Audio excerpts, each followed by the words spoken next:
మనం మనం పాటించాల్సిన మన ఆరోగ్యం బాగుండాలి అంటే మన ఆహారంలో సమతుల్యమైనటువంటి ఆహారం తీసుకున్నట్టయితే కనుక ఇమ్యూనిటీ బాగుండడం వల్ల మనకు వచ్చేటువంటి ఈ ఇన్ఫెక్షన్స్ తగ్గుతాయి.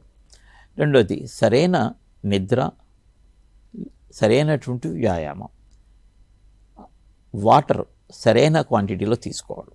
2 నుంచి 3 లీటర్ల వాటర్ తీసుకోవాలి రోజుకి మనం. ఇవన్నీ పాటించినట్టయితే మన ఇమ్యూనిటీ, రోగనిరోధక శక్తి సరైన స్థాయిలో ఉంటుంది.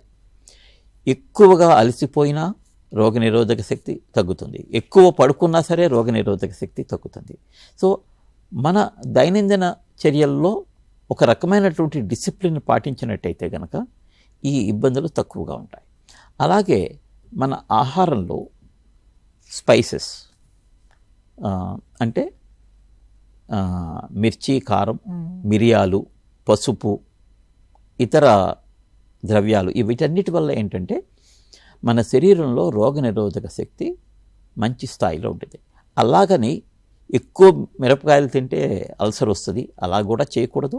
అయితే ఎంత క్వాంటిటీ కావాలి అంటే ఇవన్నీ కూడాను రోజుకి 3 మిరియపు గింజలు, అంతే పరిమాణంలో పసుపు, కారం వెళ్తే చాలు. అంటే మామూలుగా మనం తీసుకున్నటువంటి ఆహారంలో ఉన్నటువంటి ఈ స్పైసెస్ మనకి సరిపోతాయి, మరి ఎక్కువగా తీసుకోవాల్సిన అవసరం లేదు.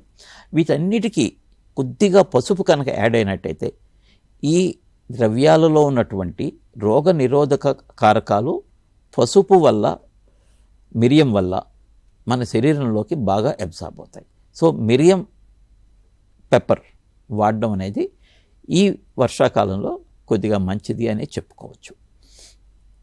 అలాగే వర్షంలో తడిచినప్పుడు కొద్దిగా జలుబు చేసిన వెంటనే ముక్కులోకి చుక్కల మందు వేసుకుని వేడి నీళ్ళు ఆవిరి పీల్చినట్టయితే జలుబు పెరగకుండా ఉంటుంది. 1-2 రోజులు పాటించినట్టయితే పెరగకుండా ఉంటుంది.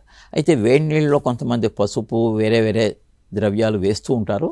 అలాగే వేయాల్సిన అవసరం లేదు. ఒకవేళ వేసినా చాలా కొద్ది పరిమాణంలో వేయాలి. అలానే గొంతు లోపల ఏమాత్రం కొద్దిగా నొప్పి ఉన్నా సరే వెంటనే వేడి నీళ్లలో, గోరువెచ్చటి నీళ్ళలో సాల్ట్ వేసుకుని పుక్కిలిని చూసినట్టయితే గొంతు నొప్పి కూడా, గొంతులో ఉన్న ఇన్ఫెక్షన్ కూడా పెరగకుండా ఉంటుంది.